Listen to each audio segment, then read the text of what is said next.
Huh?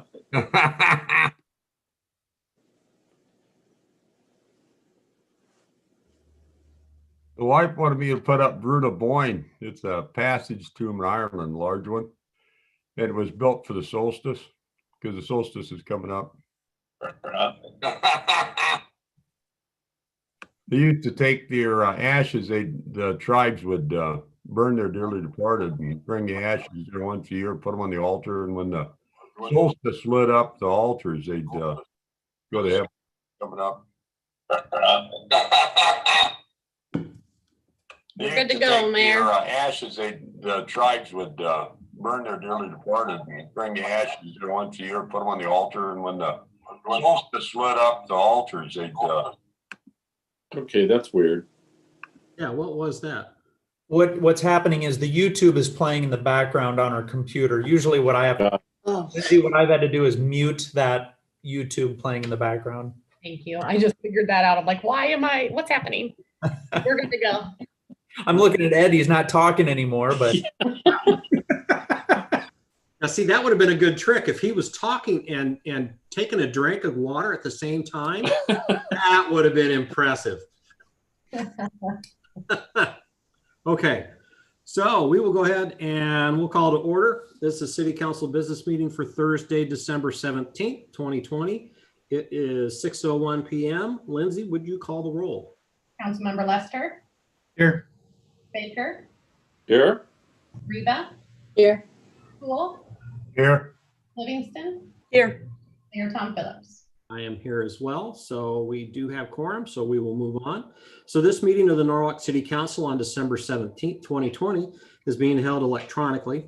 While Governor Reynolds has lifted some gathering limits effective today, we are still operating under my proclamation of emergency effective November 9th, 2020 that closed our public buildings. So this meeting will be conducted electronically. As with all electronic meetings, there may be some technical glitches.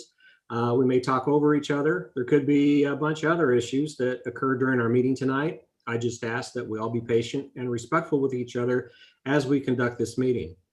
For those on the Zoom meeting, please be respectful of your ability to unmute your microphone. If you want to speak to an agenda item, please unmute your microphone during public comment and then remute your microphone when you have finished. You can also give your comment in the comment section of this meeting or the chat, and we will read that into the official meeting record. You can also let us know if you want to comment by raising your Zoom hand, and we'll let you know when we're ready for your comments. You'll notice that you needed to be allowed into the meeting tonight. If you were disruptive, we'll give you a warning and ask you to stop. If you are still disruptive, we'll remove you from this meeting and you will not be allowed back in. This is what we would do with a full in-person meeting. So this really isn't a change to any of our procedures. We're streaming this meeting through YouTube. We believe YouTube provides the ability for a much broader audience to view our meetings. You'll find the ability to comment to the YouTube meeting has been turned off. This is done so we don't have a meeting going on within a meeting. We're recording this meeting, so please act accordingly. Finally, I'm only human and I may miss recognizing someone, especially with the changes that we've implemented this past week. If that happens, please interrupt me via the chat box and I will not be offended at all if you do. Next item on our agenda is Pledge of Allegiance. If you would, I'm going to try to share this time. If you would please rise and say the Pledge of Allegiance with me. I pledge allegiance to the flag Of of the United States of America and to the republic which stands one nation under God, under God, indivisible, indivisible, with liberty and justice for all. For all.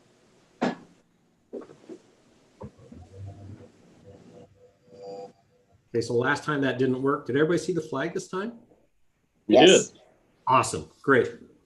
So next item on the agenda is approval of the agenda. Would anybody like to move any of the consent agenda items to the regular agenda? No. Hearing none, can I get a motion to approve the agenda? Motion. Second. All right, I got a motion and a second. All those in favor say aye. Aye. Aye. All those opposed say Aye. and motion carries. We'd like to welcome any guests that we might have on the meeting tonight. We would open it up for any public comment. This is for non-agenda items.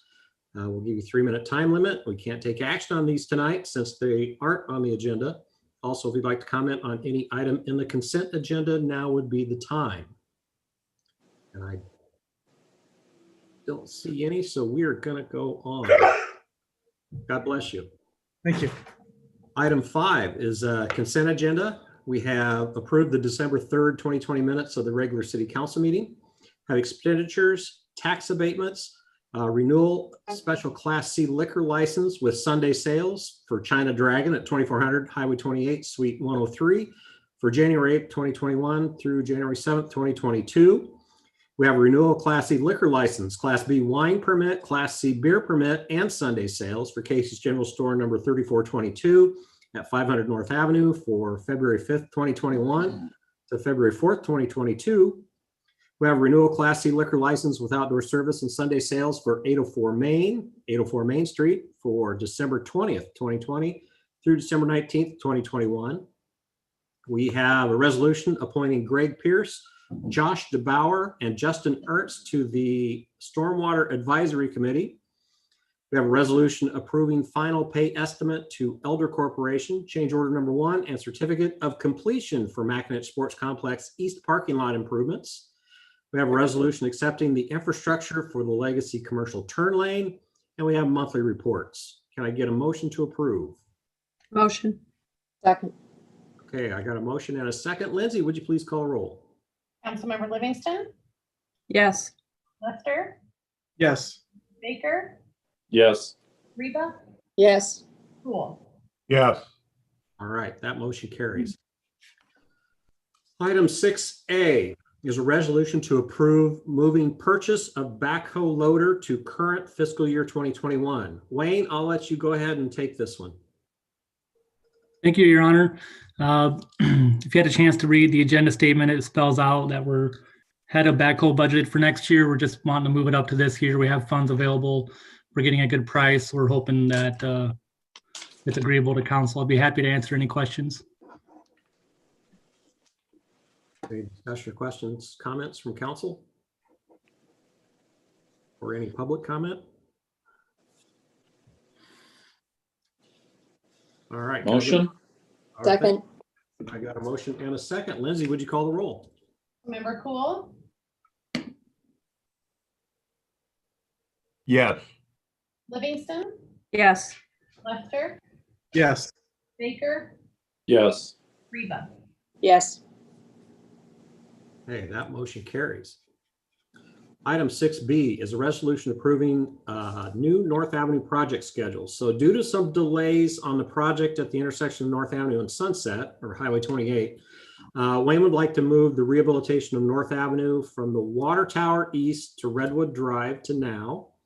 The intersection at North and Sunset will be moved to fiscal year 23. I also want to add, this is the value of street management planning. We have the ability to quickly adapt during any setbacks. Wayne, you got anything to add? No, I think you explained it really well. Thank you. Thank you. Any discussion or questions, comments from council? Yeah, I had, Go ahead, Stephanie. Jackie, you go. So I have been very vocal in pushing for the development to add a third lane.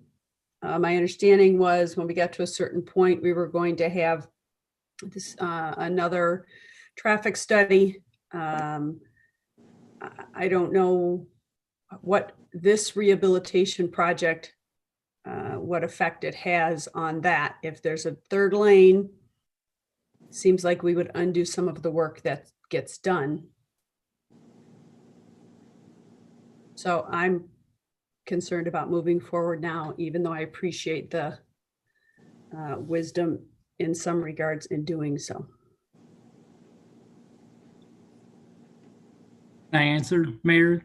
Yeah, please. Please. The so this project is going to be, the scope of this would be similar to what we did to the west. It's going to be, we're going to add shoulders, 2-foot shoulders. We'll do some patching. We'll mill off 1 inch and then put down 3 inches. That's the plan right now. So you're right, the shoulder work may be the portion that would, it would only be the shoulder work that would get impacted by a third lane, but it would be something that would get undone if we do add a turn lane in the future. I'm not sure I understand how that's the only part that would be affected. And I recognize that I probably don't understand. But if we're gonna fix the street and then we're gonna come in and modify the street to add another lane, I don't really understand how it doesn't Sure. affect. I don't know if you recall, Jackie, when the school added their lane, they did that third lane for Right. a long stretch there. They didn't get out into that main line traveled portion at all. Everything they did to add that third lane was from the shoulder south. Okay, So there is a way to do it. If we're not going to be rebuilding the road, that is how we would require them to design it, is to keep the main line intact, the traveled portion through, design the turn lane to just abut up, and they'd have to design it accordingly. okay. So is there a way now to do the repairs to the roadway without the shoulder work that may end up getting undone? I think that could be incorporated. I didn't have that in the budget, but I mean, it's certainly can be added, you bet.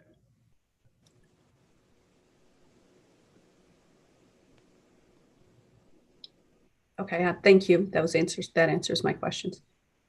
Okay, my question actually was the same as Jackie's, but I had another question, and I'm not sure if this is the agenda item it goes to, but is the DOT, the money for the DOT grant for the intersection there, is the DOT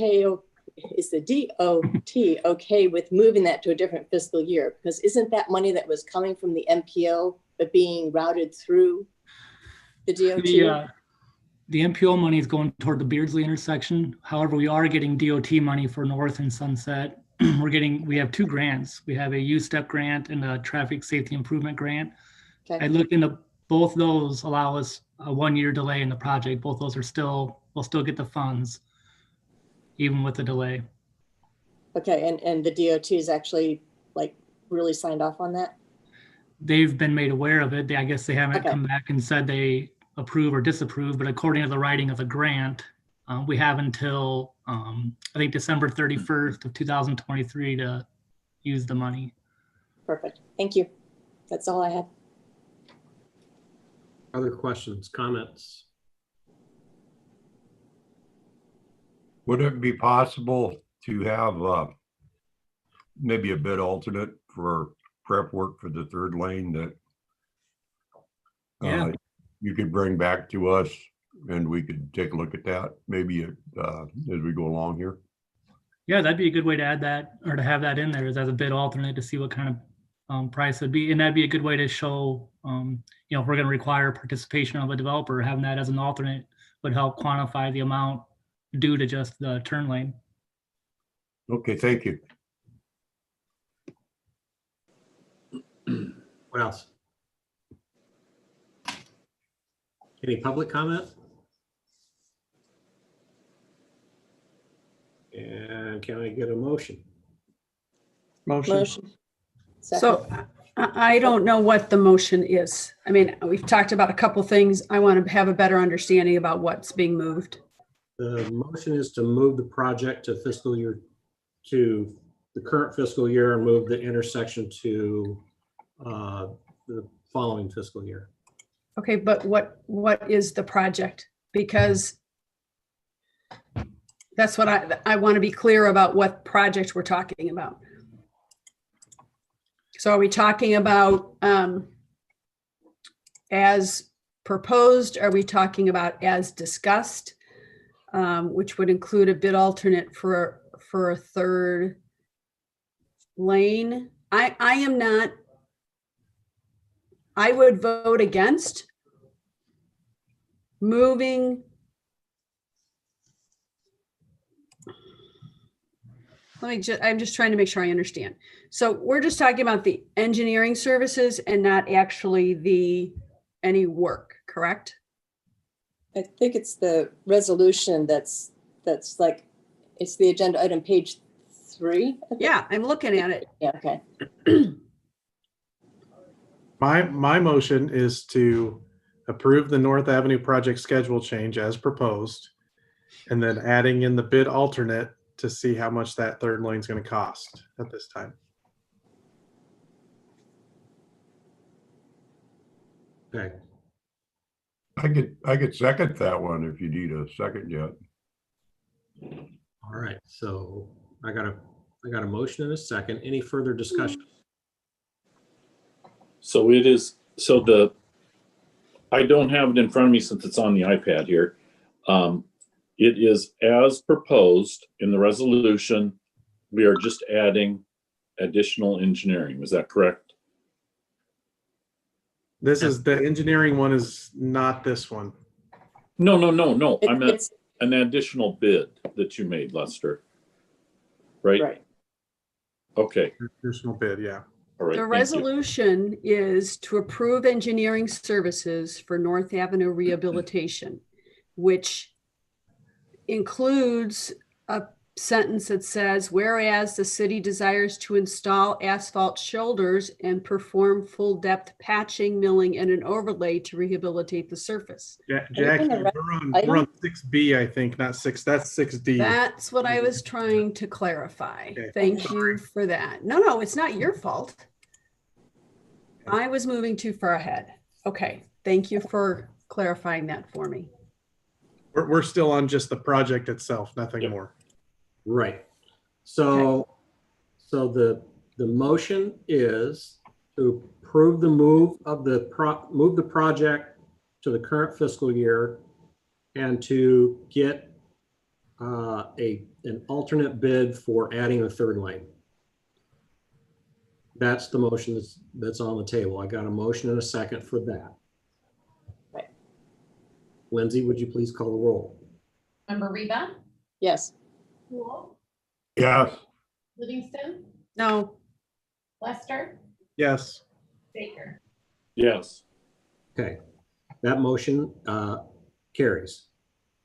So item 6C is a resolution related to the financing of North Avenue rehabilitation, Redwood Drive to Orchard Hill Elementary Project, to be undertaken by the city of Norwalk, Iowa, establishing compliance with reimbursement bond regulations under the Internal Revenue Code. So this will be the bonds needed to actually fund the rehabilitation of North Avenue that we just talked about. Wayne or Jean, do you got anything to add? Just to clarify that, sorry, Wayne, that this is in the fiscal year 22 budget proposed that will go to you January 5th and January 7th. So that's why we need a reimbursement resolution. We would issue the debt after those meetings and then reimburse with those funds. So just so everyone knows, that's what we're doing financially, if you approve this.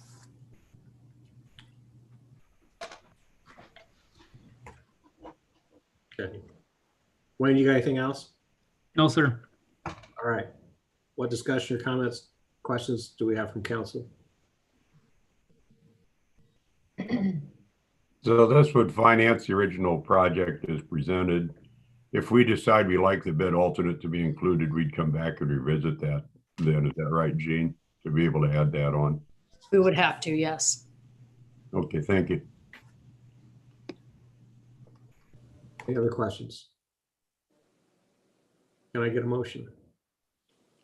Motion. Okay, can I get a second? Second. All right. I'll let Lindsay decide who got the motion and Ed gets the second. All right. Any further discussion? Lindsay, would you call the roll? Councilmember Baker, Yes. Reba, Yes. Cool, Yes. Livingston, no, Lester. Yes. Okay, that motion carries. Item 6D is a resolution approving engineering services for North Avenue rehabilitation, Redwood Drive to Orchard Hills Elementary Project. This is going to approve the engineering services needed for the North Avenue rehabilitation that we've been talking about. Wayne, you got anything to add? Well, I don't see Tony on the meeting tonight, but this is for the design services, design and construction. Even though it sounds like we want to make an amendment to include the turn lane, he may want to make a modification to this contract, but still, I'm hoping we can approve this one to get started and then bring the amendment forward at a later time. There's not another meeting for 3 weeks. I just would like V&K to get started as soon as possible. We want to have construction occur in the summer when school's not in session. So I'm hoping we can still move this forward tonight and then bring an amendment forward later for the turn lane. Everybody okay with that? Yes. Okay, any other questions or comments, discussion from council? Or any public comment?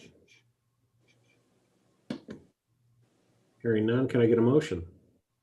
Actually, Jackie, could you just explain to me what you were saying about the engineering services, what you didn't like about that, just so I understand where you're coming from?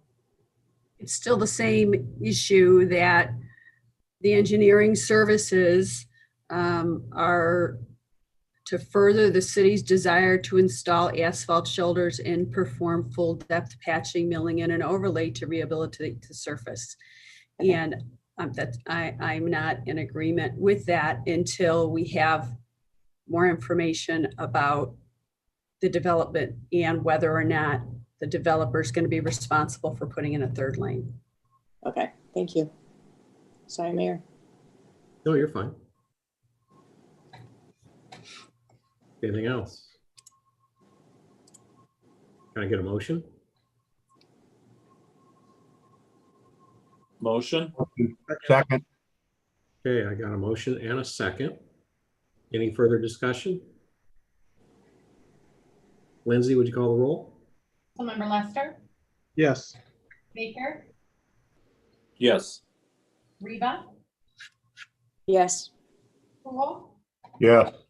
Livingston. No, All right. Motion carries. Let me get over here. Item 6E is a resolution approving legal services for North Avenue and Highway 28 intersection improvements project. So to be able to adequately improve the intersection of North and Sunset, Highway 28, the city will need to acquire some right-of-way for the project.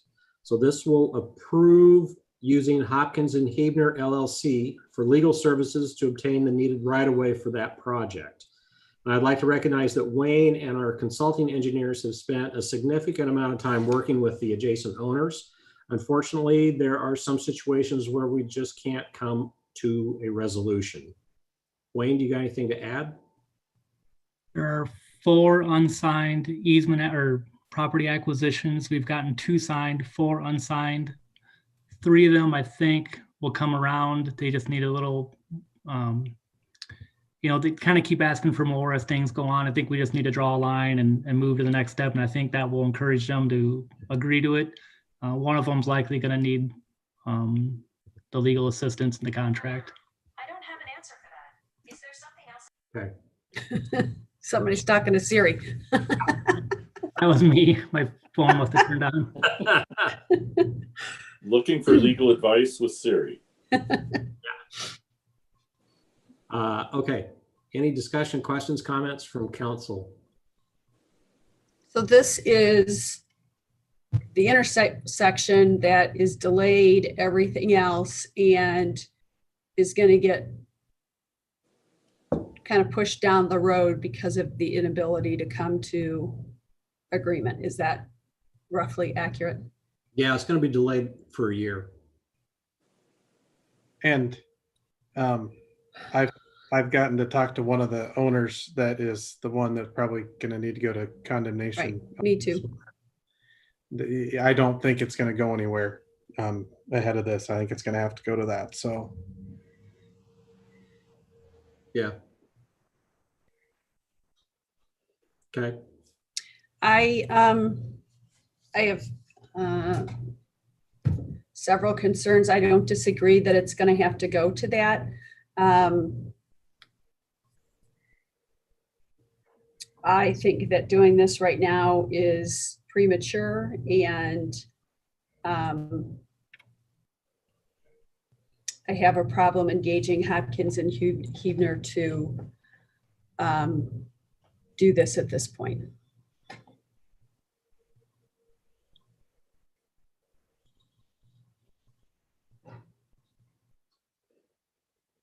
Is it due to timing that you're feeling that way, or what? I didn't follow. Yes, that's part of it. But it's being delayed and it won't happen until there's a legal response. Is that correct? I haven't talked to anybody, so I'm just trying to get caught up to speed. Right. So today, letters are going out to everybody that hasn't signed, saying we're going to give them, I think, 3 weeks to return the documents. If they don't, then that's when the letter indicates we'll just go to the next level that we need to go to. The reason we're still pushing the right-of-way acquisition is utility relocations have to occur. Mid-Am has to move electric, they have to move gas, and we have to move fiber. All those utilities are going to go into the new right-of-way we have to acquire. So we're hoping to get that done still this year, or still in 21. We're hoping to get the utility relocations done in 21 to get that out of the way. That'll help keep things moving, hopefully, along a little better when we do the pavement construction in 22.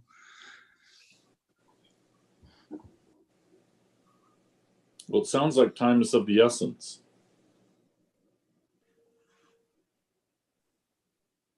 Is that correct, Wayne? Yeah, I mean, we do have some time yet. I just feel like more time isn't going to allow for better negotiations. We've been negotiating since May. Okay, thank you.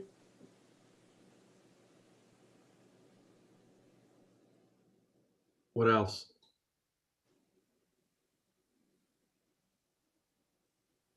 I don't think, is there any public comment? I don't know that we have any public on here. Hearing none, can I get a motion? Motion. Second? Okay, I got a motion and a second. Lindsay, would you please call roll? Councilmember Livingston, No, Lester, Yes. Baker, Yes. Reba, Yes. Cool.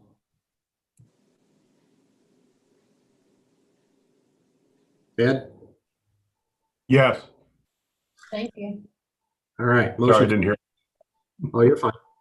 Motion carries. Item 6F. It's approval of Norwalk Low Moderate Income Rehabilitation Assistance Pilot Program Policy. A lot of P's there at the end. We've been talking about using our low moderate income, or LMI, funds to help rehabilitate some homes in Norwalk. This is a policy to operate a pilot program to assist some of our residents with upgrading their homes, and we'll see how it goes. And Luke Paris, I'll let you take it away from here. Thank you, sir.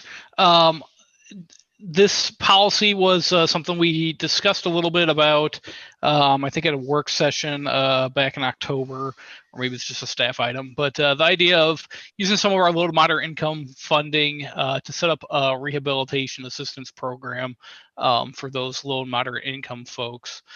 So we went ahead and wrote together a policy that kind of broadly describes what the program would be.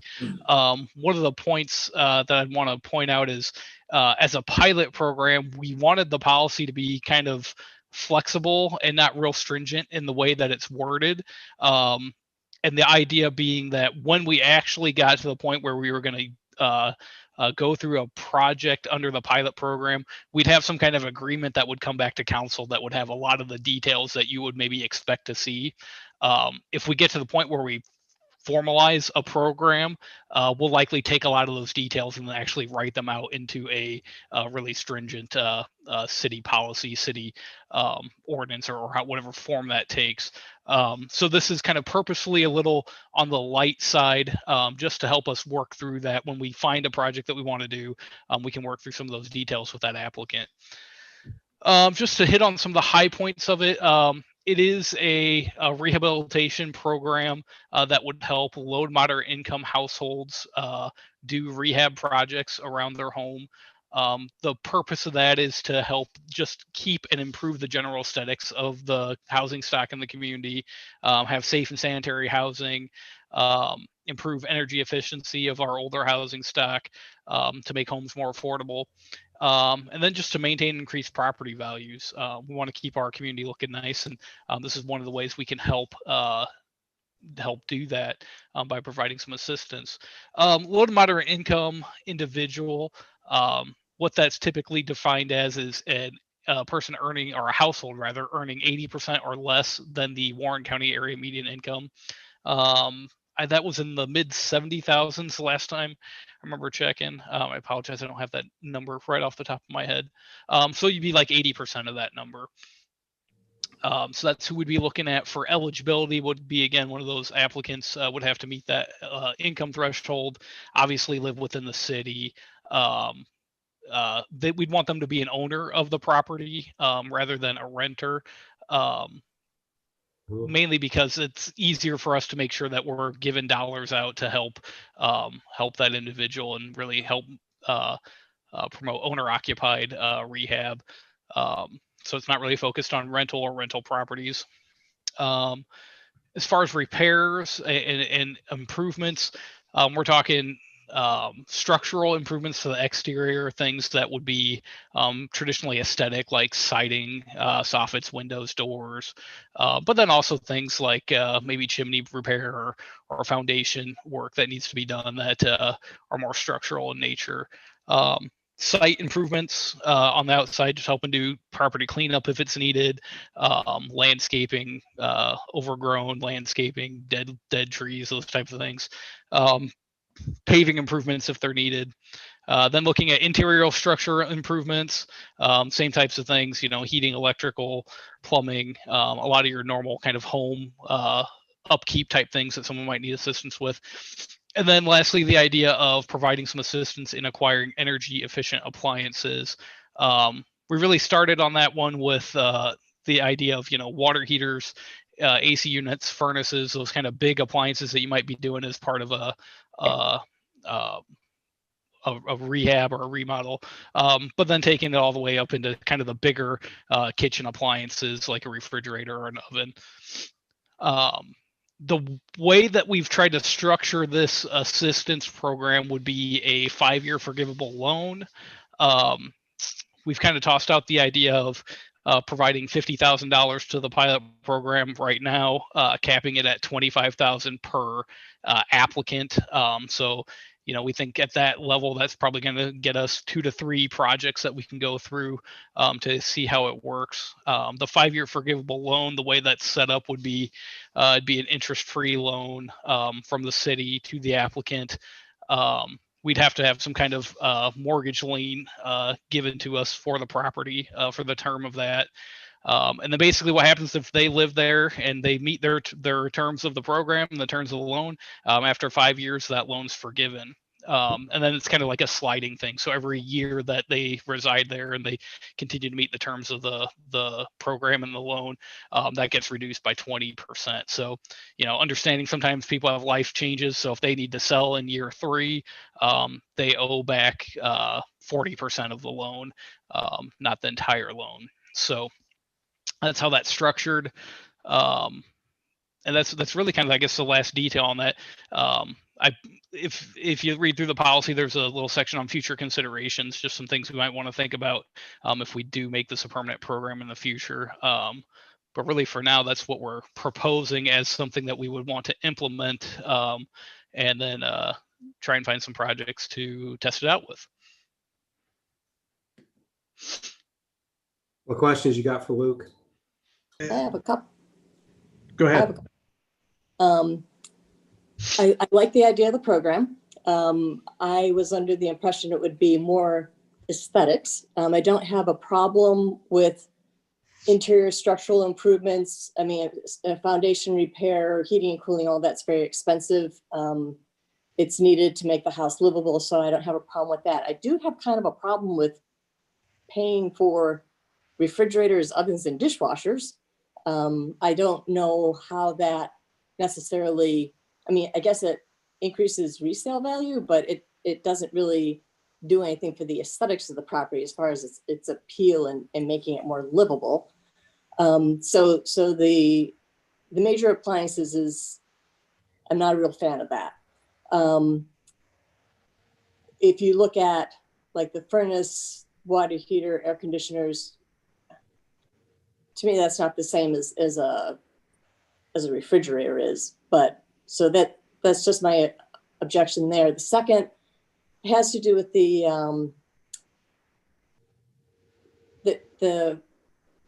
unforgivable loan. I mean, the forgivable loan is a fine concept. And I understand that the whole point of doing this is because people don't have the financial wherewithal to do these improvements. So I get that. But when it comes down to it, whoever is getting this loan really has no skin in the game. And I know that you say you're putting a mortgage lien on it, but I would be surprised if there wasn't already a mortgage on the property. Because if there's financial problems in doing these types of repairs, probably it's because there's money already going out for taxes and a mortgage. So you can put a mortgage lien on it, but if there's already a first mortgage on it, I would be shocked if a bank would let that mortgage be also a first lien. It's going to be a second lien. And if the homeowner gets into any kind of a problem and can't pay that mortgage and the bank forecloses, then you get wiped out too. So I don't think that putting a mortgage lien on the property gives you much security. If you do this program the way that it's set up like that, we might as well just give people the money and not ask them to pay them back. I mean, that's really what it comes down to, because they can just walk away at any point and they're not at anything. I don't think they have to pay the whole thing. You know, the commercial program asking for pay for 50% of the improvements, and I don't think that's realistic, because just the cost of a new roof or repairing rotting siding is going to be more than they probably can afford. But there has to be some portion of it, whether that's 10%, 20%, I don't know what the right number is. Maybe it's based on income, and then I don't know if the city wants to get into figuring out how much somebody can afford. That's a whole hornet's nest you probably don't want to get into. But those are just my thoughts. I like the idea of the program. I like what we're trying to do. I just wish that, as I said, they would have some skin in the game.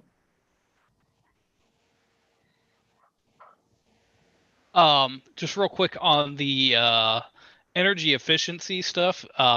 I will note that, you know, when I set out to research this program and write stuff, my mind was pretty much focused on the aesthetic things, like you mentioned, Stephanie. But what I found in researching these programs is almost to a T, every other program included some kind of energy efficiency for appliances. So we talked about that and thought, you know, well, we'll add it in here. We can have the discussion here at council. I think the thought process there was, you know, the bigger appliances like the furnace and AC and water heater, those do tend to be bigger rehab type projects. So then it's like, at what level do you cut it off, right? And so we went the route of putting more in there rather than less. But certainly I think that's a, you know, discussion that we could have as far as reducing that down. And one of the thoughts I'd even had with that was just leaving that as maybe something we do in a future formal policy, and just maybe that's not part of the pilot program at all anyway. So because I think really the idea that we really kind of started with this was assistance for structural improvements, but it's just something that kind of came up as we did our research that, well, that might be a good thing to provide assistance on as well. Yes. Hey, would it be, Stephanie, what would you think about if we put something in the policy that just said maybe the preference is more for appearance? It might give some latitude on if there's multiple applications of choosing the ones that are more geared that direction. Well, it's more to me, when it comes to the interior, it's more a health and safety. You know, so if somebody needs a new furnace or an air conditioner unit, especially a furnace, I mean, you don't want somebody to freeze in the winter. And that's really an expensive thing. And so I wouldn't mind paying for that. But a refrigerator, okay, so we're going to go pay for a refrigerator. That is an eligible expense. Is it the $500 refrigerator or is it the $3,000 refrigerator? You know, do you want to take this opportunity just to upgrade from your basic dishwasher to one that's a lot nicer? See what I'm saying? Yeah. It's where do you cut that off? To me, again, a furnace, an air conditioning unit, a water heater, you need those things. But I think it probably should concentrate on habitability, because keep in mind, just like the expenditure program you approved at the last meeting, where basically you found that it was a public purpose to have, memorials for certain funerals, things like that. This program is also the same. This is we're giving funds away or making funds available, and the council needs to find that this is serving a public purpose. And I think the program, as you read it, it states that it serves a public purpose. It improves housing stock, improves housing values, improves neighborhoods, things like that. But it's not necessarily something. It's not a finding that, hey, it's helping this specific individual, even though it obviously is helping individuals. But it's got to be a finding that somehow this is a for the public good, and you're proving those expenditures in that way. And Luke, when you say you look at all these other examples, are they within the metro area? Is it just some blanket thing you're looking at? Is there? Yeah, I looked across central Iowa's, the different programs in central Iowa. So not just limited to Des Moines Metro, but and are there many of those programs? Not a whole lot, but a handful. Okay. I agree. Did you talk to those other communities to find out how they work and how many people take advantage of it, and if there's been any problems, or if you just looked at their policies? I really, at this point, have just kind of read through their policies and kind of pulled out and tried to make sense of how they operate them. I haven't really reached out and talked about, how many people are getting refrigerators versus siding and all that stuff. So. Okay. I guess I just had a question, really more for David, probably, if he put his banker's hat on for a minute. If a lending institution was doing a loan for purposes like this, what typically would you see required for a match, you think, from individuals? What do you usually see on the market, I guess? It would depend on the value of the property. I mean, if there's enough value left in the property, the person could get a home equity line of credit and they're just paying down a couple $100s worth of closing costs, and that's about it.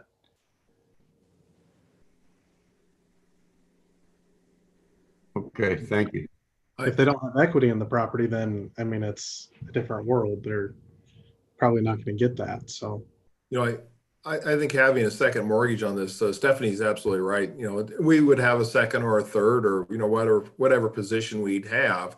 And you're not really necessarily looking at that as collateral for repayment, because it could be behind 2 or 3 mortgages, it could be behind judgments, child support judgments, things like that, because it's, first come, first serve on those things. I think really with the mortgage, I think it's still important to have, because I think really the purpose that it serves is somebody coming in and taking advantage of this policy and then turning around and flipping the house the next year and making a big profit and walking away from it because of the money that the city put into it.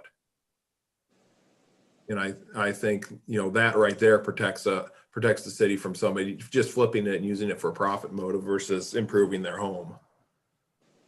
Jim, the other purpose of the mortgages is that mortgage forgiveness debt can be excluded from income on most people's tax returns. So that's the other point, that it needs to be a mortgage forgiveness for the grant money to be going to them. But also, you can see on the other hand that if it's already a highly leveraged house, a second mortgage like this could also force, make it so that they couldn't sell the house if they needed to, because if suddenly they owe more money than what it's worth, then it could prevent a sale in those 5 years.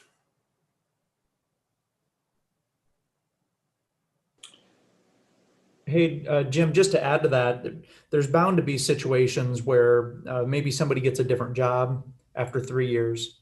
And so they haven't gotten their full 5 years. They willingly sell it. They willingly pay us back the 2 years remaining on that forgivable loan. And everybody goes about their business. but it just means our intended purpose wasn't fulfilled, so we still get a portion of those funds back. That's right. Yes, I agree. I think I agree with Stephanie in the regard that we need to get out of the appliance business, except for the air conditioner and the furnace. Those are typically built in, typically mandatory for the size of the building. There isn't the big discrepancy. I don't see why we need to help with a $299 stove. I don't think that's what we should be doing. We're primarily talking about real estate, not fixtures.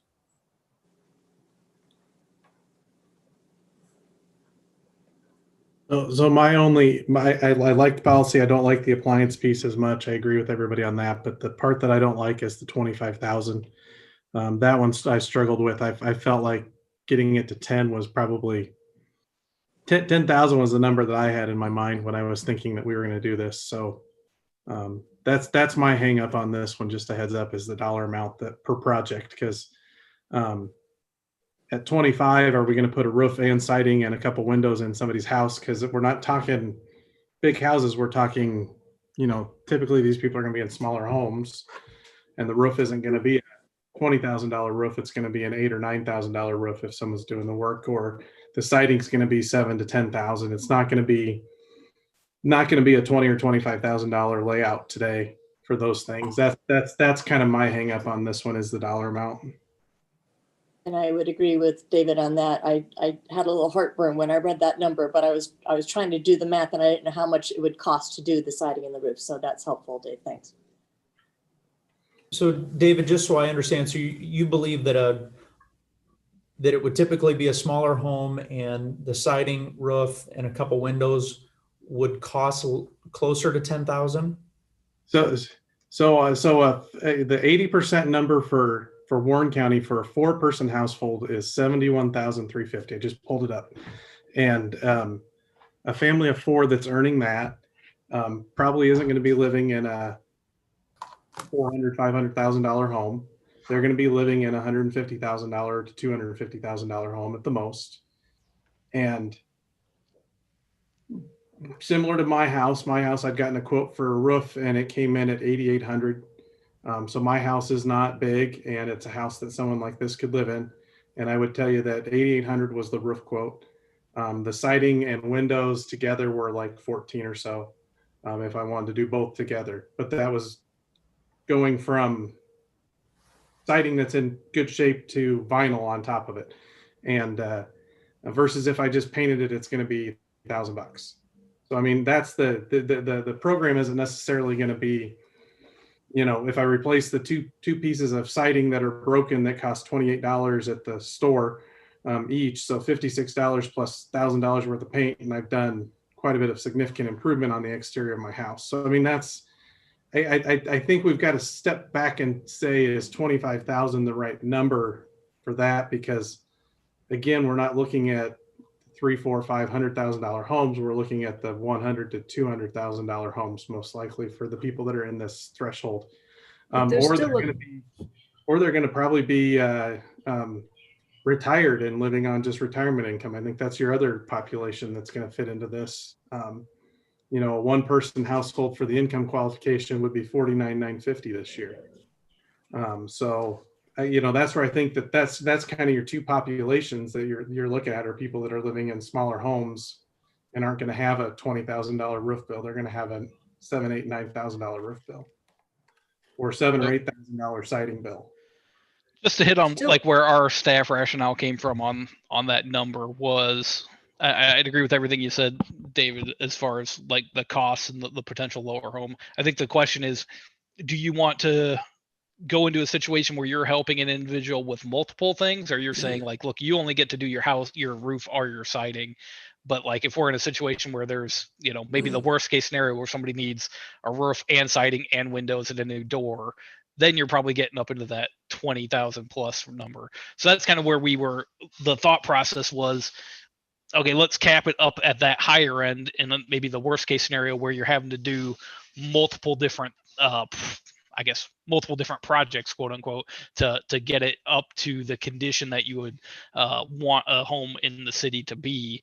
That might be more than just where somebody needs a new assistance with a new roof, or somebody needs assistance with siding or windows. And there's still a vetting process. It's not, hey, I want all these things, so I get them. I mean, there's an evaluation, there's a vetting, there's a committee that decides what's appropriate, what's not appropriate based on the information. So it's not like just because I could get 25, I'm going to get 25. It just says that that's the most that a person can get. Right. For a really bad house, it may need roof, siding, and windows all at the same time.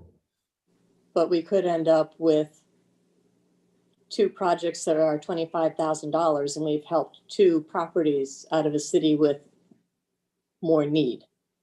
So I don't know if it's better to spread it out a little bit more.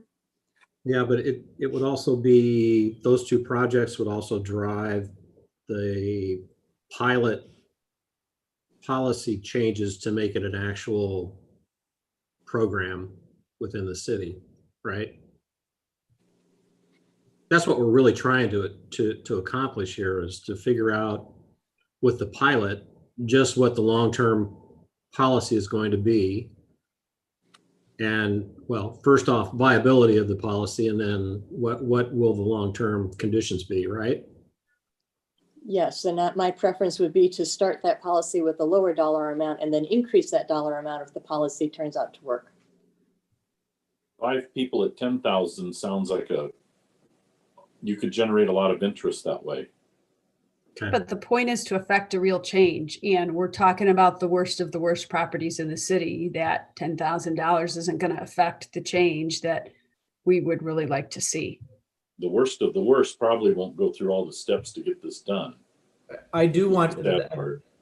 Jackie, the way you said that, I did want to reinforce that when Luke Paris and I talked through that, that really was a key part of this, is knowing that you're probably talking about some of the worst blocks in the neighborhood, or the worst homes on a block within a neighborhood, and just replacing a roof. The concern is that's not going to be impactful for the neighborhood, but doing a complete comprehensive rehabilitation will have a neighborhood impact. Right.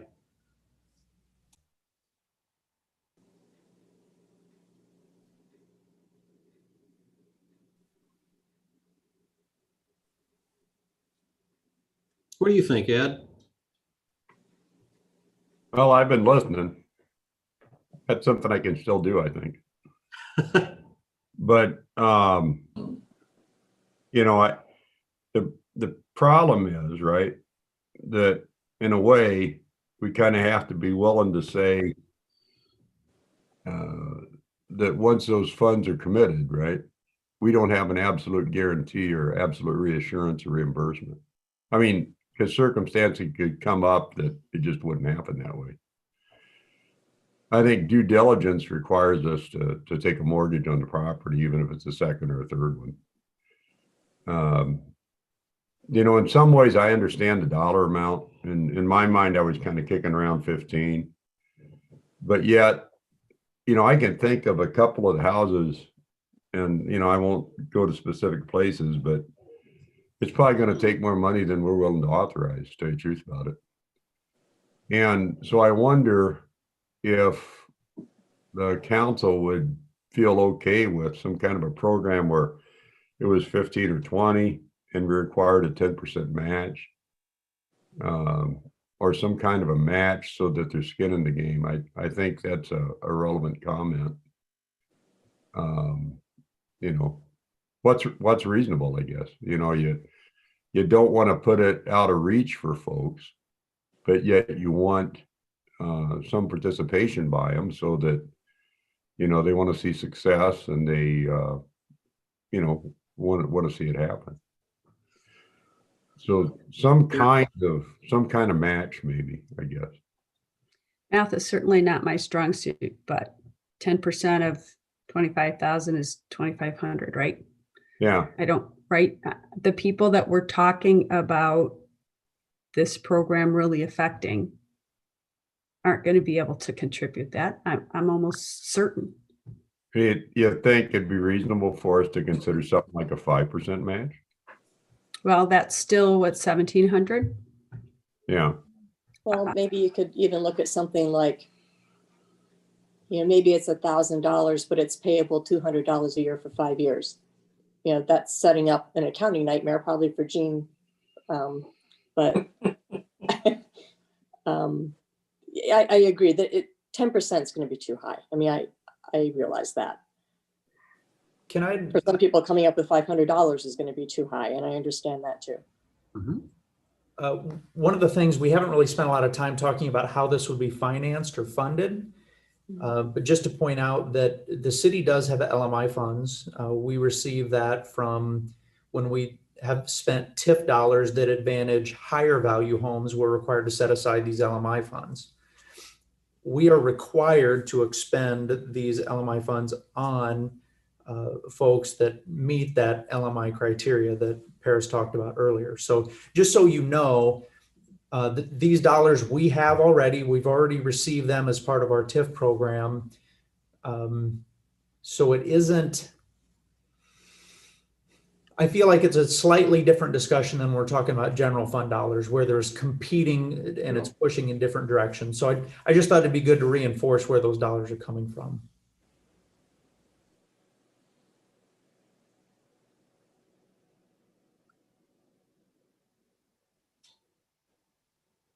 Yeah, my biggest concern with a match is exactly what Jackie was saying.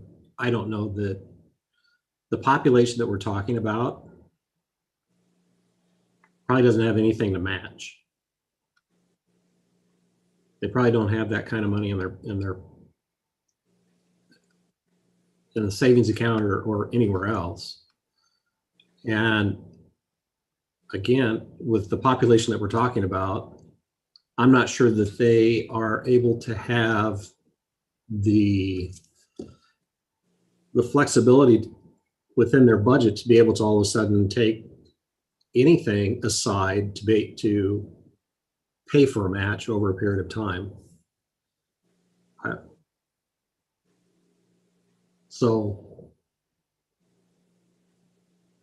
And I would go back and to really affect change in some of these neighborhoods, it's going to take a significant number of dollars for some of these homes. And I think the 25 is going to be around, I don't know that we'll hit 25,000 for every single home. But I think, 18, 20, 22 could easily be done to get roof, siding, and windows. And along with some landscaping outside to clean up the property a little bit. And to be able to provide some structural integrity on the inside of the house and add HVAC or a water heater. I don't think 25,000 isn't in today's environment, even for a smaller home. I think some of these homes could get to that point pretty quickly.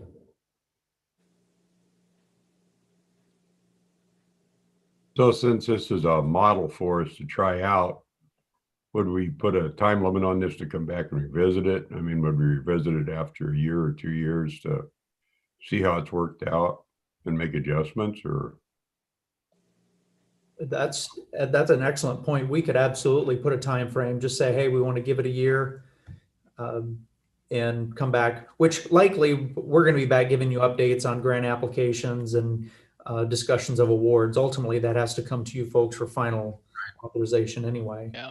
My kind of thought had been, I don't know if it's on a year time frame, just because of the time it'll take to get the agreement put together with whoever our applicants are, and then the time for them to do the actual work. But my kind of thought was, we're assigning $50,000 to it, and we'll get as much projects done within that as we can. And when we're done with that, if we've done 3, then let's review those 3 and see where we're at. If we feel like we need to re-up the pilot program to get more data on it, we could do it at that time. Maybe at that point in time, we've done 3 or 4 and we feel like, okay, we feel pretty good about how this is working, and then we can try and formalize something a little bit more official.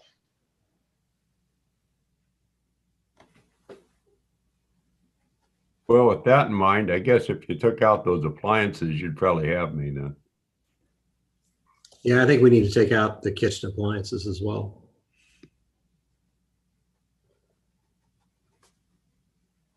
What other comments, questions council have?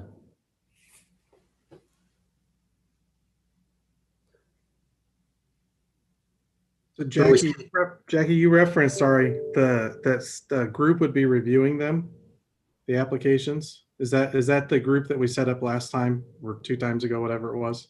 No, I don't think the group has been set up. What's the, There's just nothing in this policy statement about a group reviewing the applications. That's why I'm asking. I thought there the way- was. Maybe I'm just missing it.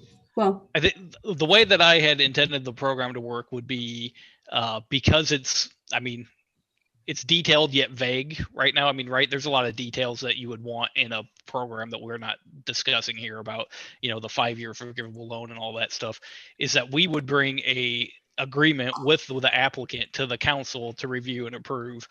We'd rely on Jim to help us prepare that stuff and review all that. So I guess that review group at that point in time would be looking at, okay, Joe down the street that, is requested a new roof and siding, and this is what he wants to do. And this is how we'll go about structuring it, because there's all kinds of details we'd have to work into that about when the work occurs, when the payment occurs, when who pays who. Does the city pay the contractor? Does the homeowner pay the contractor and the city reimburses them? There's issues with that when you're talking about low income populations as well. So all of those details, the idea was we would flesh those out with each applicant and kind of use that as a learning exercise as well for the details that we'd put into a formal program if we decided to formalize that. yeah, I guess I was thinking, David, now that I review the agreement, the community development division would vet them, and then it comes before us. Yeah, council is the review committee. Yeah. Luke, if what you just described, there could be a possibility that the city pays the contractor instead of the homeowner, and there's reviews and there's applications. I don't know how you would set it up, but I would hope that you carve a portion of LMI money, not necessarily this 150,000, but something a little bit more to pay for what would normally be covered by permit fees and construction fees, because it's an expense that we don't have now. And you might have to, somebody in your department or somebody in finance is going to have to be spending some time on this, and it could add up. So just make sure that you're not using your staff time without being compensated for it. Yes, one of the intentions of this, I think, after the kind of 5 bullet points on the forgivable loan, is that the city will use our LMI funds to pay for admin costs of running the program. So we'll have to develop a way to keep track of that. But I think that falls into everything from staff time to prepare agreements, recording fees if there's anything that needs to be recorded. All the way down to, if we have staff expense to go inspect the plumbing on something, we're not going to obviously make them pay for the plumbing permit, right? So, that'd be part of that whole thing, would be our time spent on it would be able to be reimbursed through the LMI funds. Okay.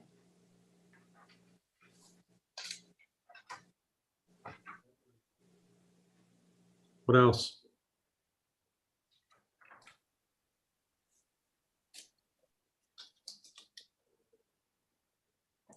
Anybody like to make a motion on it? I would make a motion. A motion to do what? But can I just jump in? To approve the pilot program policy Yes, that's my motion. without, you want to Yeah, modify? without appliances, that's fine. No appliances, yeah. I'll second that one. With the same cap? Yes, With the, Mhm. and with no skin in the game other than a mortgage lien? yes. Right on the pilot, yeah.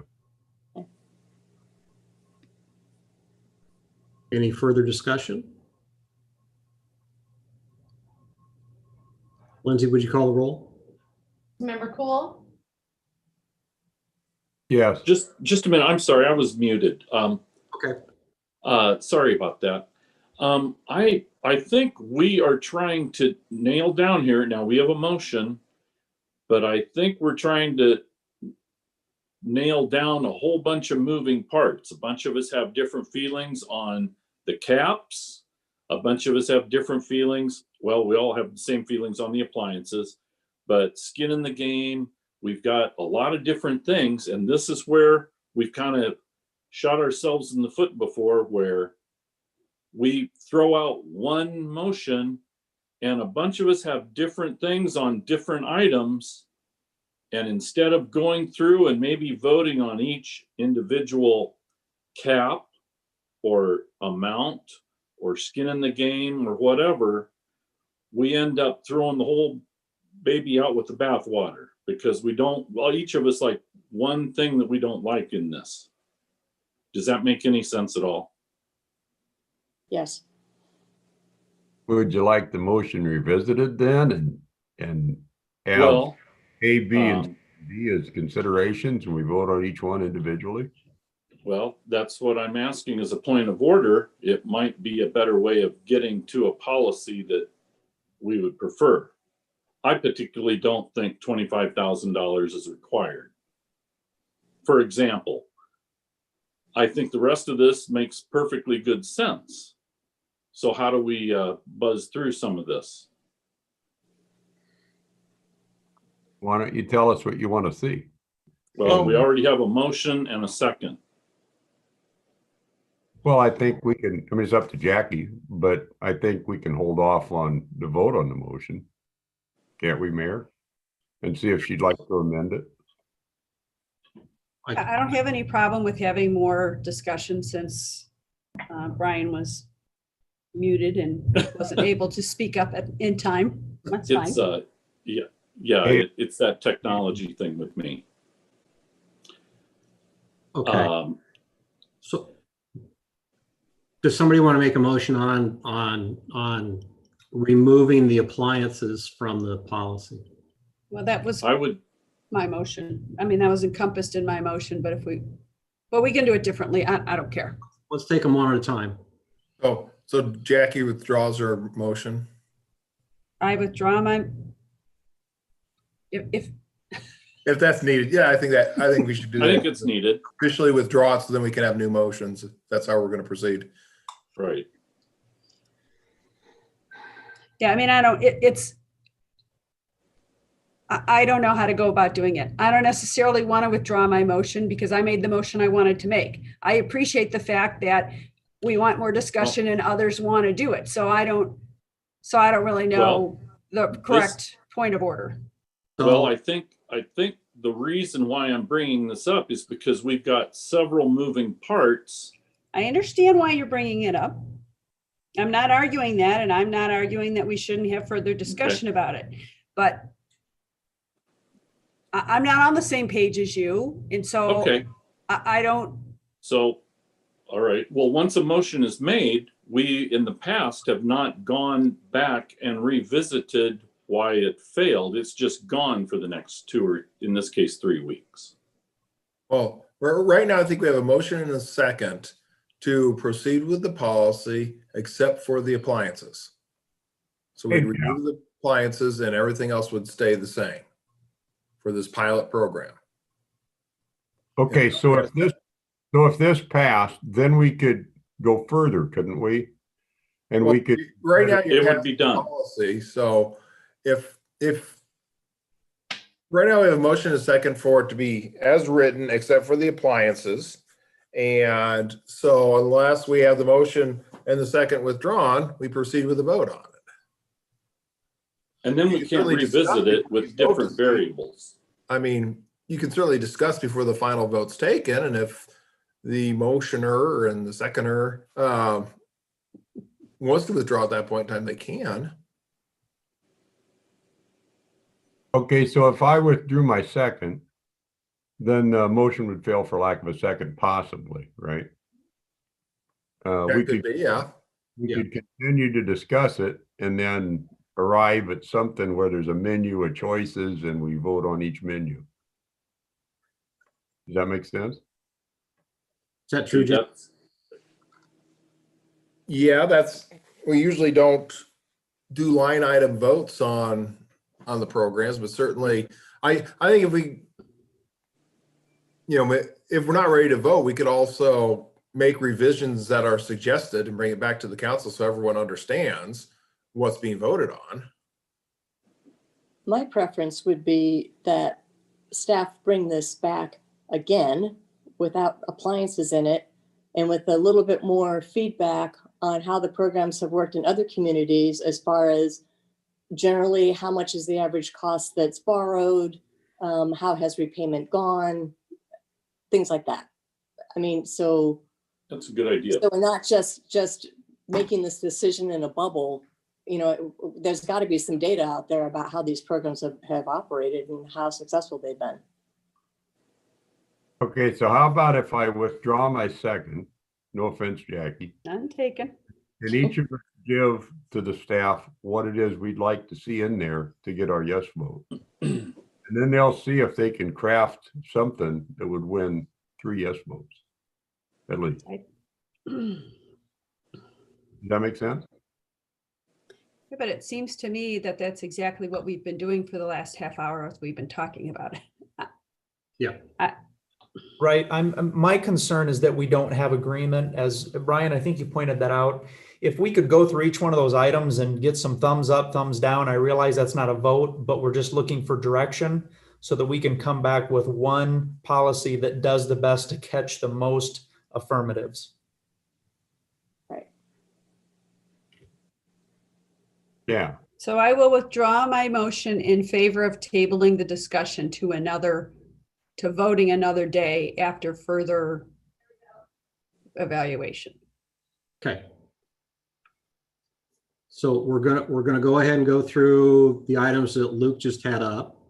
And then we'll hear a motion to table it so that staff can go and work on it again. So for the appliances, we're in agreement that they're out. Or you're just leaving in the HVAC system and the water heater, right? The furnace. Oh, yeah. Yes. Yeah. Yes. Furnace. Yes. Yep.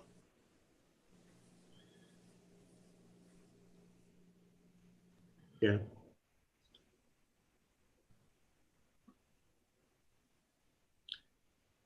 So I think we're agreed that we do want a lien on the home for the grant. Is that correct? In my opinion, I'd like a mortgage. Yes, a lien. I do. will. Yes. So yes, we need a lien for the mortgage. Right. Okay. On cost sharing, I'll state again, the population that we're talking about, I don't think has the ability to cost share. And I would like to know what other communities do. That's fair. Or maybe sweat equity would work. Yeah, that would work. Research what other communities have done. I like that the best. I think sweat equity is a good idea, but I think we've also talked about that, and It's hard to we want measure. make sure that the sweat equity comes before the city putting the money in, because I wouldn't want to be in a situation where we buy siding to put it in someone's yard because the person says, hey, I know how to put up siding, and suddenly we don't have anybody putting up siding because the person doesn't get to it. So Right. And I think if we're gonna have sweat equity, they've got to provide it first and get reimbursed or something.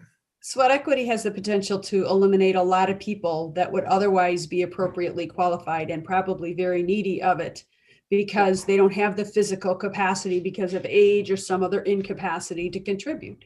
Mm-hmm. Well, I just meant that was an option. It's not required. I think that think it's potentially discriminatory to say, I'm going to give you more money because you can do a little work, but I'm not going to give you enough money because you have an inability to do work. Okay.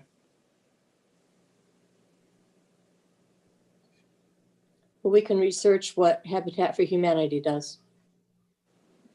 Yeah, you've got a whole system in that. The other option in this one might be to just say that the grant can't take the homeowner out of a 5%. They have to maintain a 5% equity in the property.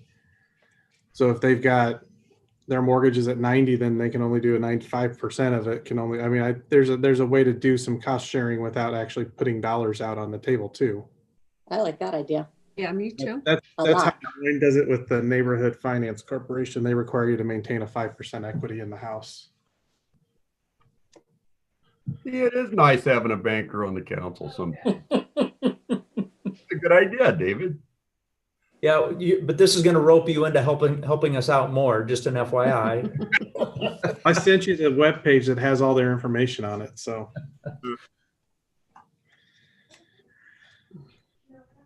Hey, question though, on the equity, just asking David, when that's calculated, is that going to be calculated based on those improvements made, or the home is expand?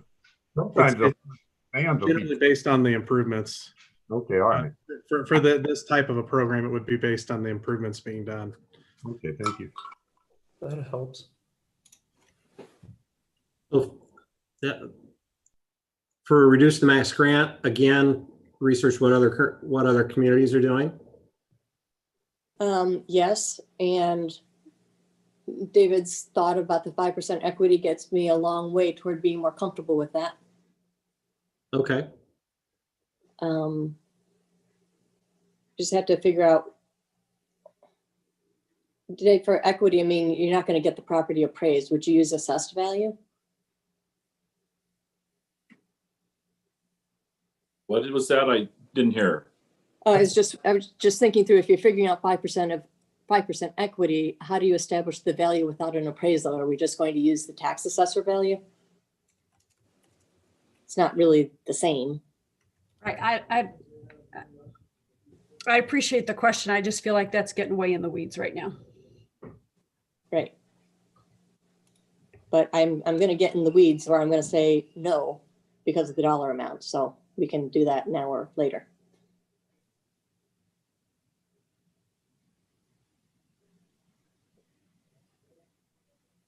Well, David, a bank would want an actual appraisal, right?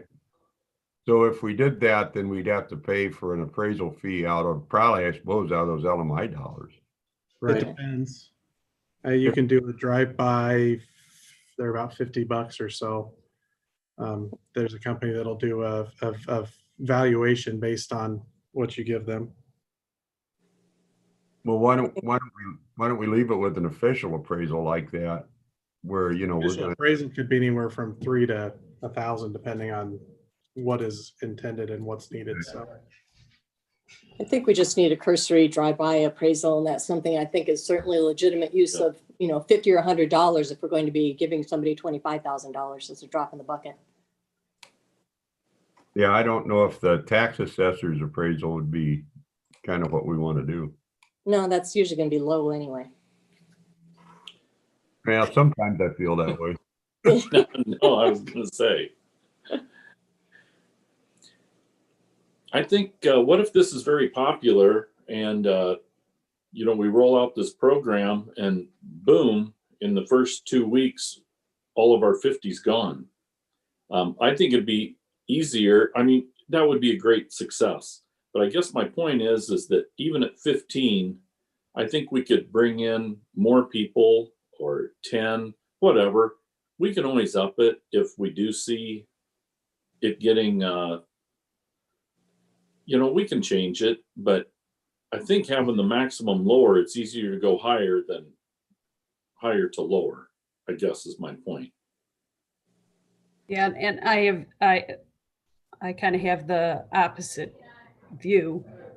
The pilot program again, right, there's a review, there's an assessment about what needs to be done. If a house needs $25,000 worth of work, then I don't understand why we wouldn't do it. 25,000 doesn't say every house gets 25,000. It says that's the most Well, and we get to approve it I thought we're only allotting 50 to this. Right. for the pilot program. Right. I So it agree. could be over right away. I agree with Jackie. I think it means we'd be reevaluating it sooner, Brian. It'd be over a lot quicker. That's all.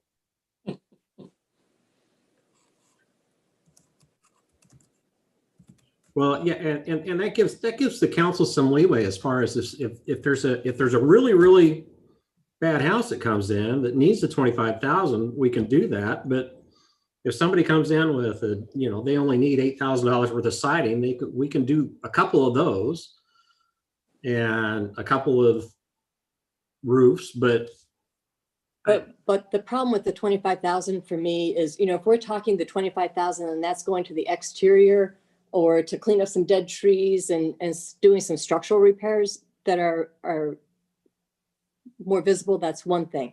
If somebody comes in and wants to do 25,000 because they are going to replace their drywall and upgrade their plumbing facilities and, add some electrical wiring that doesn't necessarily need to be done for any particular reason except for they're doing the work, then I do have an objection to spending 25,000 on that. but you get So- to But we get a final say in that. yeah, you get to voice that opinion at the council meeting then when we're trying to approve it. Okay, but do you want, all right, so somebody's That'll going go to, smoothly. I mean, I would just put somebody on notice right now that if they come in and they ask for $25,000 loan, forgivable loan to do all interior improvements for drywall and because they want to move some walls around, I'm going to say no. That's fair. I think Okay. that's fair. In my mind, in the long run, after the pilot program, I think we should look for some other group to operate this program and not the city council. That's my own opinion, but we can cross that bridge if we come to it.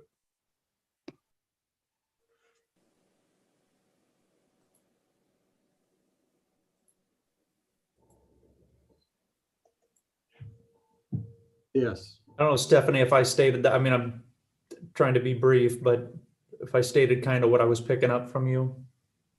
Right. I think So all, I'm back to health and safety required improvements Or exterior appearance. or exterior appearance. And I would assume that, to stop a roof leak, leaky windows, a falling down chimney, all those things like that. Yep.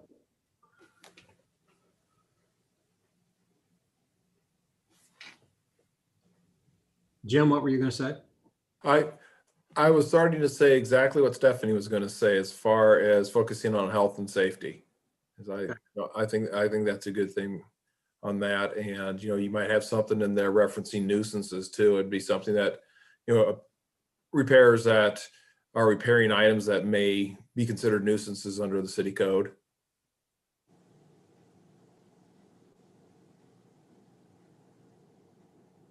Yeah. Jim, Luke Paris and I talked about that, about nuisances coming into play. And the concern was that our nuisance ordinance doesn't go to the extent of saying, well, if you've got some broken windows or some rough looking siding, that constitutes a nuisance. So, but that we did talk about it. But, I think we could list the factors that we're looking at there somewhat in the program itself and say these will be the following considerations. And we can have all these different things and not any necessarily one of them is an ultimate prerequisite, but those are items that we would consider on the improvements themselves. So it still gives some flexibility, but gives some guidance on how we're going to decide it. So that doesn't appear just totally arbitrary. Right. Hmm.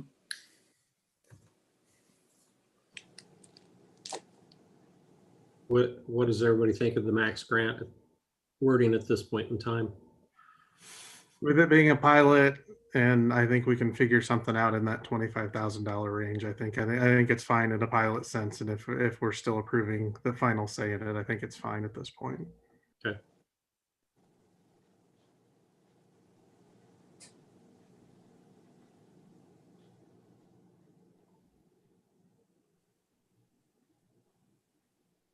Yeah. Is that So- okay? That looks good to me. Everybody else? Think so. So timeframe, by timeframe on there, are you saying when do we review the pilot program? 1 year when we're out of money. Yeah, I was gonna say 1 year when we use up all the funds, either way. Okay. So review in 1 year? Or, Could time frame also be referring to the time frame of conducting the project itself? I mean, how soon we would expect the things to be accomplished that they're being awarded the grant for? Because I think our expectation is that people are going to do those things as quick as they can. So we move on down the road. yeah, So I wonder if we should put some kind of a time frame on there for the thing to be executed within so many days or months or whatever, you know.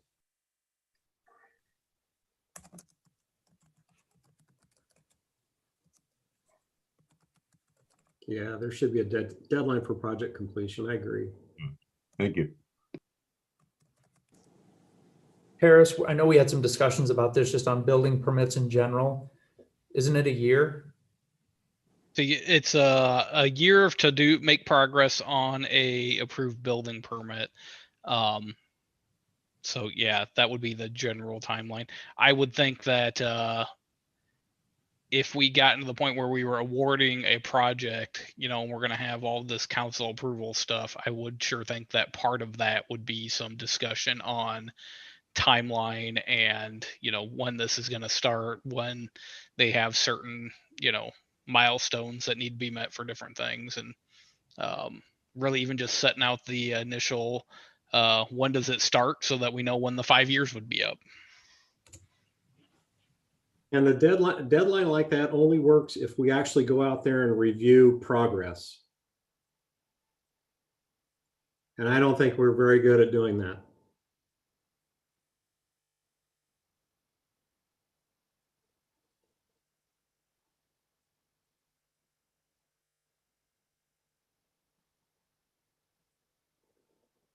Could we get better? Maybe. How's that? It would seem like it'd be an appropriate role for the building inspector. To me. No comment.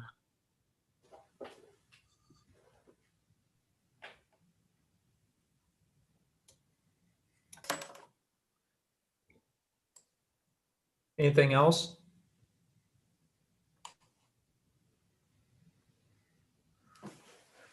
So is everybody good with getting this back to Luke and him massaging the policy and bringing it back in 3 weeks? I am. Yeah. Yep. Do we need to table Yes. it, or can we just go ahead? We should probably table it. So can I get a motion to table it? Motion. Second. Thank you. Lindsay, would you call the roll? Councilmember Cool, Yes. Livingston, Yes. Lester, Yes. Baker, Yes. Reba. Yes. Okay, that motion carries. Item 6G is a resolution approving turn lane agreement for Sunset Estates. So when we approved Plat 1 of Sunset Estates, council asked for an agreement on adding a turn lane on North Avenue. And this is that agreement. Luke Paris, what do you got to add? Yeah, it's that pretty straightforward. When we approved that final plat, we had done a secondary review of the traffic impact study that was done with the preliminary plat.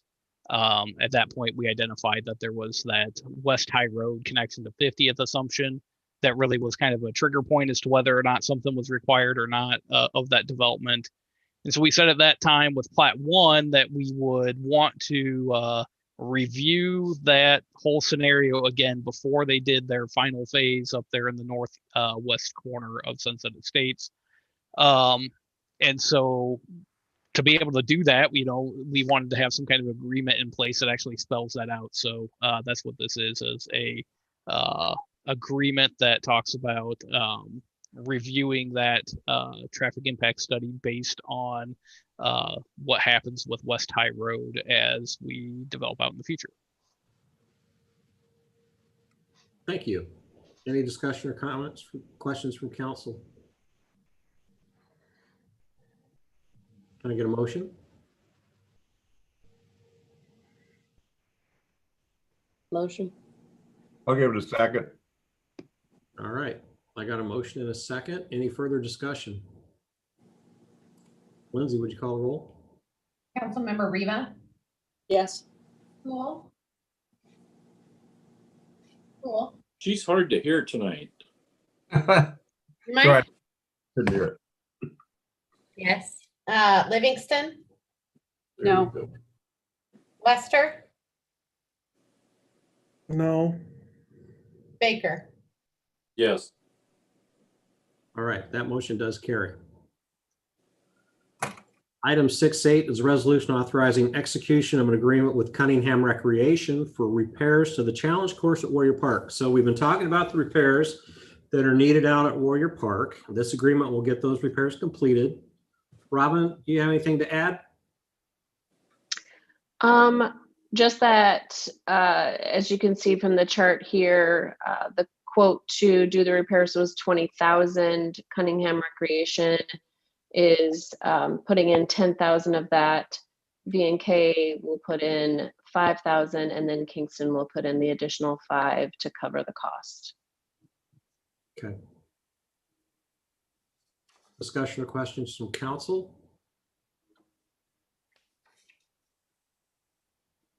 Anybody want to make a motion? Motion. Motion. Second. Okay, I got a motion and a second. Lindsay, would you call the roll? Councilmember Baker, Yes. Riva, Yes. Cool,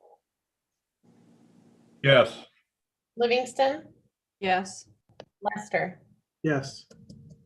Okay, motion carries. Item 6I is a resolution authorizing execution of an agreement with commercial recreation specialists,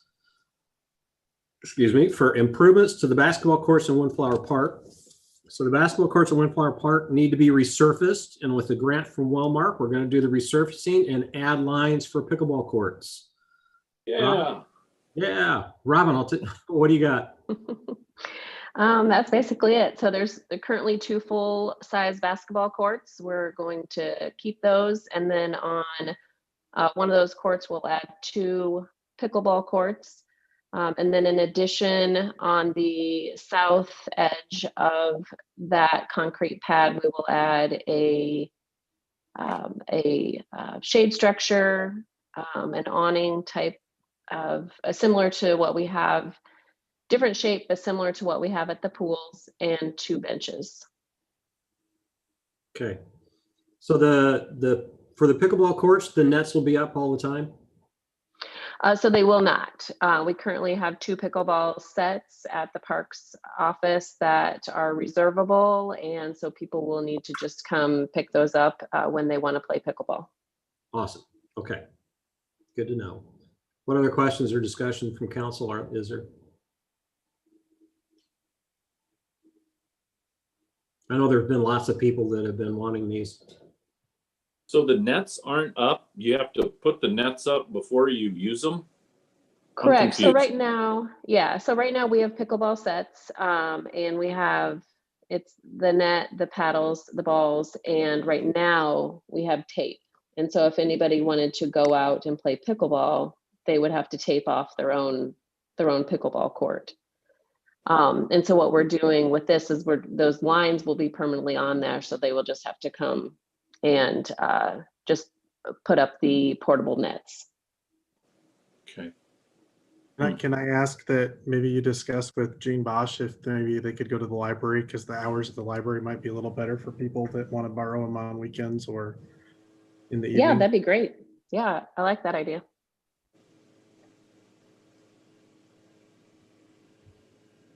Okay. What else? Anybody want to make a motion? Motion. Second, Okay, got a motion, a second. Lindsay, would you call a roll? Councilmember Lester, Yes. Baker, Yes. Reba, yes. Cool, Yes. Livingston. Yes. Okay, motion carries. Item 6J is the final reading of an ordinance to allow zoning for infill planned unit developments in the city of Norwalk. So we had the second reading of this ordinance at our last meeting. This has to do with smaller developments like the one we discussed across from the library. So Luke, Paris, you got anything to add? Nothing new to add, sir. All right. Any discussion or questions from council? Anybody want to make a motion? Motion. Second, All right. Lindsay, would you call the roll? Councilmember Livingston, Yes. Lester, Yes. Baker, Yes. Reba, yes. Cool. Yes. All right, motion carries. Item 6K is final reading of an ordinance amending Chapter 177 rates and fees of the Norwalk Municipal Code, providing for amended water usage charges. So we passed the second reading of this at our last meeting. This has to do with increasing our water rates. Wayne, got anything to add, or Jean? I have nothing. Thank you. Nothing, thank you. All right, thank you. Any discussion or comments from council? Motion. Second. Okay, so You can they pick, Lindsay. both motioned, then they both seconded, so you can pick. Lindsay, would you call the roll? Councilmember Cool, Yes. Livingston, Yes. Lester, Yes. Baker, Yes. Reba. Yes. All right, motion carries. Item 7, council inquiries and staff updates. Luke Nelson. Thank you, Mayor. I've just got a few items here first. Had some good communication from the DOT. They have been listening to us now talk about what is next for Highway 28, looking for full improvements along that whole corridor. And they called me to inform me that they have now gone to that next layer up, asking to do a study, not a full-blown study as they described it, but a study of the Highway 28 corridor on what kind of improvements would be necessary. That's the next critical step for some type of a major overhaul or rehabilitation of the entire corridor. The DOT did explain to me that the projects that we are doing, such as the North Avenue intersection, Colonial putting in the trail crossing, the Beardsley intersection, they said all of those are major impacts on the DOT moving forward with improvements in that corridor. So that was some great news, and I wanted to pass that along.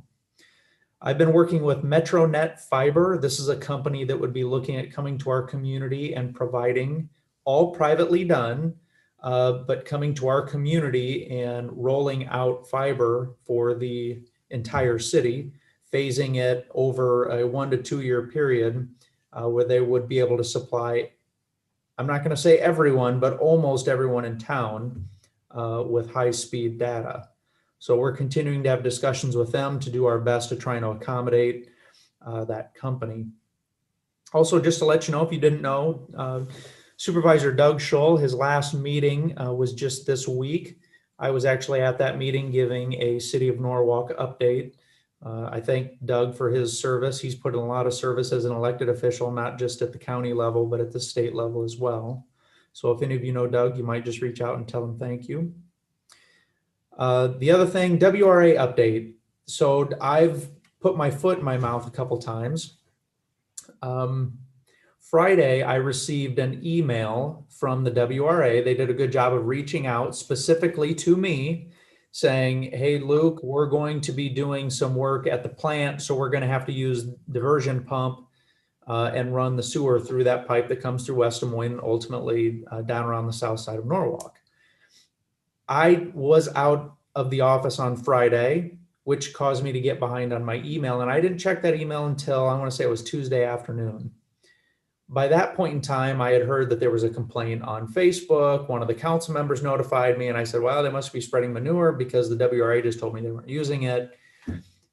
So I had to eat a little crow. We put out a notice on Facebook where in fact they did send sewerage through town. They also told us that because it was such a short-term pumping, they did not implement the odor elimination device that they had done before. So I apologize for that. I'd love to say that I'm Johnny on the spot all the time with all my emails, but I missed that one. That was completely my fault. We are trying to inform the citizens that they plan on doing this kind of work 6 more times. I'm going to say within the next few months or throughout the spring, where they're going to be doing similar type of work. Again, each kind of small segments of time of about 10 hours. And then finally, I give an update today at the Chamber holiday lunch. It was not very well attended, but we understand that sometimes Zoom kind of loses its luster as we're doing it all the time. So kudos to the Chamber for continuing to put that together. And we did give them an update. That's all I have. Okay, thank you. Brian? Nothing. All right, Stephanie? Something not council related. You all are invited to the Ridge on Sunday evening at 5 o'clock. The neighborhood is putting on a luminary display in all phases of the Ridge. There's going to be a lot of houses lit up. It's free if you want to come drive through and look at all the pretty luminaries. Although we are collecting food for the Norwalk Food Pantry, and there's going to be containers for those spread around the neighborhood if you'd like to make a donation. So that's Sunday at 5 o'clock. Sunday at 5 o'clock, the 20th at the Ridge. Starting at 5, probably lasts until 9 or 10. You know, until the candles burn out. All right. Okay, so and if possible, if you want to bring some food along and for the food pantry. That's right. All right. I'm writing that down. Okay. Anything else? No. Okay, Lindsay. Nothing, thank you. All right, Robin. I don't have anything. Thank you. Okay, Jean Bosch. Good evening. I don't have a report, but I would love to work with Robin on those pickleball kits at the library. So look for that to happen hopefully next year. Awesome, great. Holly is not here tonight. Jean Kelly. Thank you, Mayor. Just a reminder that we have budget meetings on January 7th, 5th, and 7th, both at 5 o'clock. We've been working on general fund numbers, and I think we're going to have to make some choices, but we're getting there. We got through the CIP last week, and so we'll have a lot of good information for you at those meetings. My goal is to get the information out to you by December 30th, hopefully give you enough time to go through the projects. And just Merry Christmas and Happy New Year to everyone if I don't see you. Thank you. Thanks. Chief Staples. No major police incidents with the snowstorm last week. We did issue snow ordinance warnings to 21 cars. The next snow event will be snow ordinance citations or tickets. That's about it. All right, thank you. Chief Coburn. We had a successful Santa Day event, got around town with no difficulty or no issues, and got a lot of positive PR out of that event. So that was good for our department as well as the city. And today we got notification from Warren County Public Health that the vaccine has been made available to all EMTs and paramedics, which will start on Tuesday and Wednesday of next week. Hopefully everything's on schedule for the shipment to be sent to Warren County of the vaccine on Monday, and they'll start administration on Tuesday and Wednesday. So several of my members, including myself, have made appointments to receive the vaccine on Tuesday. Great. Great. All right, thank you. Wayne, great job by Public Works on snow removal. Thank you. just so council knows, we did every year, we kind of rearrange routes for some of the drivers. So there was a few hiccups. So if something looks funny or you see something being missed, definitely reach out to us. We don't want that to happen. It does once in a while. So if you see it, let me know and we'll take care of it. Thank you. All right, thanks. Luke, Paris.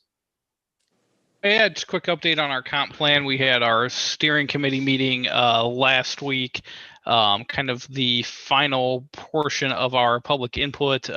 So reported back out, we had about 600 plus responses to our survey. So our consultants are going through that and wrapping that side of the initial comp plan phase up, and that kind of starts moving us into our land use planning. So we'll be working on that in the next coming months or so. Okay, thank you. Ed.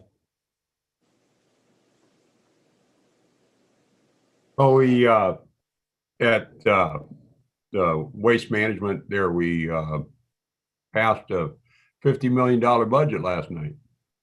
But the good news is we project to have a $52 million income next year. So that's all pretty positive. Yeah. And I'm looking forward to the pickleball tournament. Hopefully Baker will be involved in that. And you know, I'm grateful that the EMTs are going to be able to get their vaccinations. I think that's a super good deal, and look forward to that being completed. And good job by the Public Works Department on the snow removal. The day of the snow, we went into Des Moines because the wife just had to go someplace, and we do so much better of a job than our big brother does to the north of us, all the way around, even on major streets. So I'm very pleased with the job they did. That's it for now. Thanks. Great. Thank you. Jackie. I don't have anything. All right. Thank you. David. One quick thing, just to get on everybody's radar. There's going to be some changes, I think, from West Des Moines coming on up around 50th and is it County Line? Yeah. That I think we as a council want to get some more details as the city finds out. But I know Luke Nelson and Wayne and there's a group of them that are getting information from West Des Moines, and Luke requested more information from West Des Moines today. But I think it affects us and some of our homeowners and as a city. So I think just a heads up on everybody for that we want to, if you hear anything or see anything, make sure you're letting Luke Nelson know so that he can kind of, I think, recover everything and kind of be the center point for that one for West Des Moines on that. So. Okay. Thank you. Jim. Nope, I don't have anything. Okay. My apologies on not having Luke's review tonight. I had completely forgotten that we talked about having closed sessions at the beginning of the meetings instead of the end, and so it just we'll have Luke's review on the, I think it's January 21st is the meeting. So and we'll do that prior to the council meeting so that we can do a closed session and have it on Zoom if we need to, and not have to bounce around and worry about having an open session in Zoom and then a closed session in Zoom and reopening it in Zoom. So I think it'll work better then. Other than that, I'd just like to wish everybody a Merry Christmas and a Happy New Year. And I would take a motion to adjourn. Motion. Second. Lots of seconds. All those in favor, aye. Aye. Aye. All those opposed, same. We are adjourned at 7:40. Merry Christmas, all. Happy holidays. Happy holidays. Merry Christmas.